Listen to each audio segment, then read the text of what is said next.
গাজায় যুদ্ধ বন্ধে মার্কিন প্রস্তাব নিয়ে হামাস ও ইসরায়েলি প্রতিনিধিদের প্রথম দফার আলোচনা সোমবার ইতিবাচক হয়েছে। আজ আবারও পরোক্ষ বৈঠকে বসছে দুই পক্ষ, এমনটাই জানিয়েছে মিশরের রাষ্ট্রীয় গণমাধ্যম। এদিকে যুদ্ধ বন্ধের আলোচনার মধ্যেই গাজায় ইসরায়েলি হামলায় একদিনে ৩ ত্রাণ প্রত্যাশী সহ অন্তত ১০ ফিলিস্তিনি নিহত হয়েছে। মিশরে যখন শান্তি আলোচনা চলমান, গাজায় তখনও ডোনাল্ড ট্রাম্পের আহ্বান উপেক্ষা করেই হামলা চালিয়ে যাচ্ছে ইসরায়েল। মঙ্গলবারও বোমাবর্ষণে কেঁপে ওঠে গাজার বিভিন্ন এলাকা।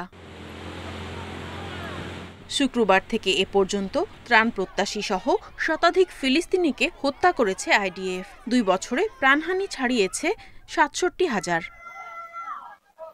এর মধ্যেই শারম এল শেখে ট্রাম্পের প্রস্তাব নিয়ে মিশর, কাতার ও যুক্তরাষ্ট্রের মধ্যস্থতায় চলছে হামাস ও ইসরায়েলি প্রতিনিধিদের আলোচনা।